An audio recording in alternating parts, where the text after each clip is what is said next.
وَلَقَدْ يَسَّرْنَا الْقُرْآنَ لِلذِّكْرِ فَهَلْ مِن مُّدَّكِرٍ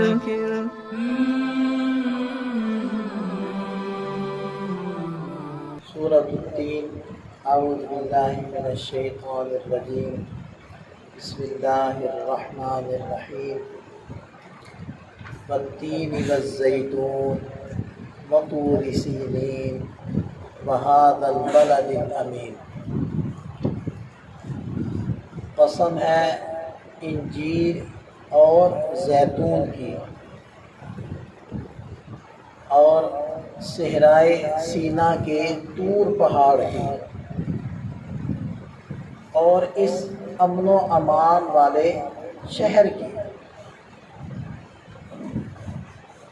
یہ جو پہلی قسم کھائی گئی انجیر اور زیتون کی، یہ دونوں چیزیں فلسطین اور شام کے علاقے کے اندر بکثرت پائے جاتے ہیں، اور اس علاقے میں حضرت عیسیٰ علیہ السلام اللہ کے پیغمبر بن کر تشریف لائے اور ان کے اوپر انجیل نازل کی گئی۔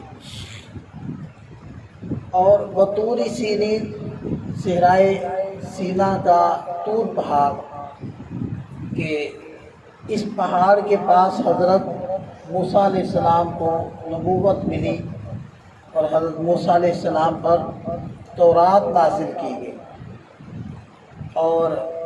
امن و امان والا شہر اس سے مراد مکہ المکرمہ ہے، اور یہاں حضرت محمد صلی اللہ علیہ وسلم مبعوث ہوئے ہیں اور آپ کو قرآن کریم دیا گیا ہے۔ تو ان تین قسمیں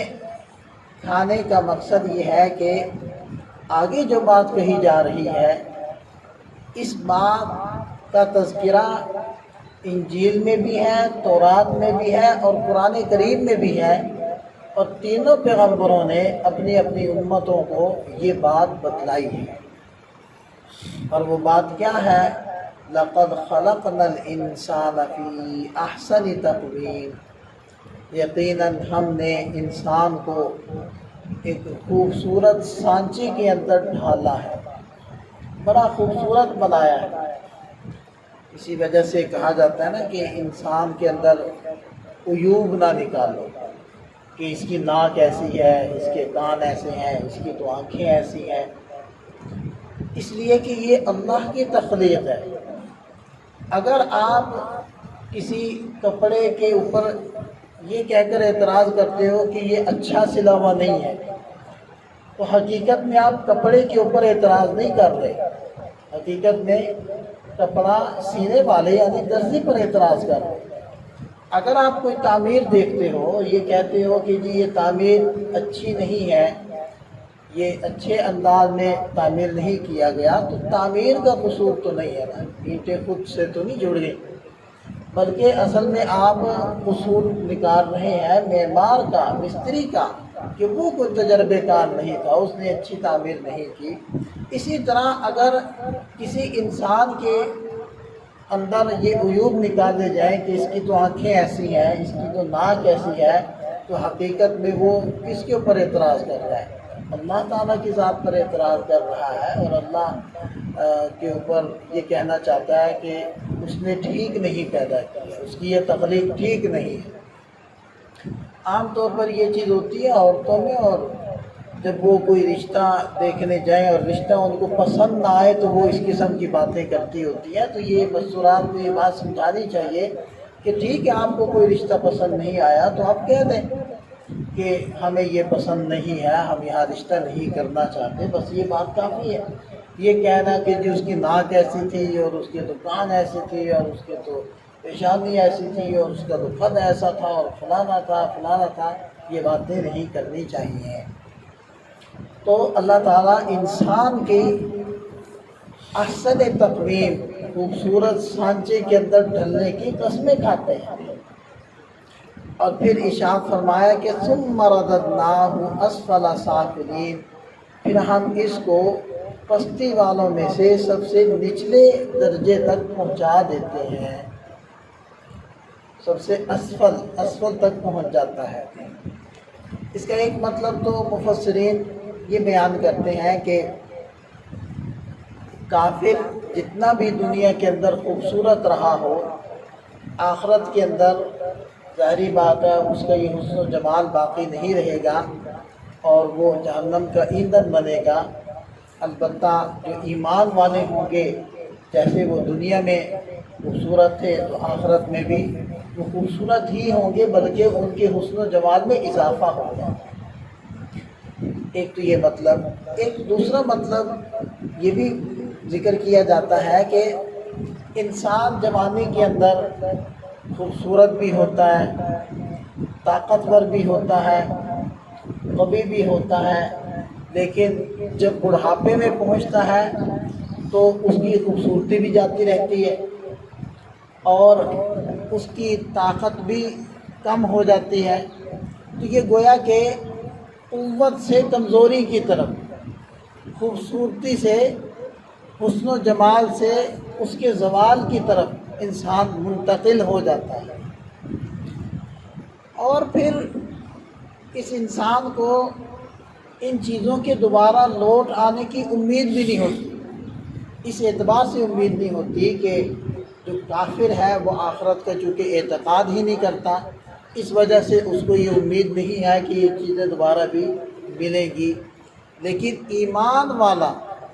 کیونکہ اس کو یہ اعتقاد ہے کہ دوبارہ جی اٹھنا ہے، اللہ تعالیٰ کے سامنے پیش ہونا ہے،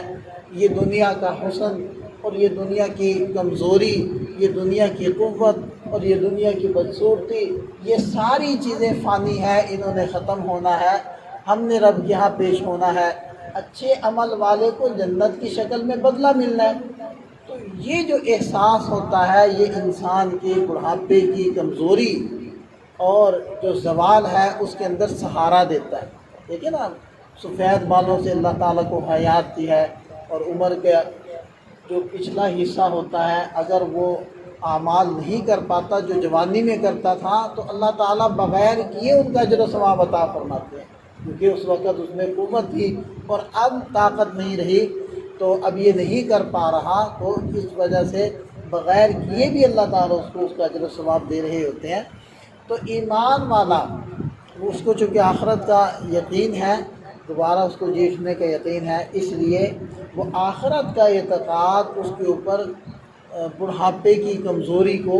ہلکا کر دیتا ہے۔ اس لیے دیکھیں آگے استثناء آیا، الا الذین آمنوا وعملوا الصالحات، البتہ جو لوگ ایمان لائے اور نیک عمل کیے، فلہم اجر غیر ممنون، ان لوگوں کو اجر ملے گا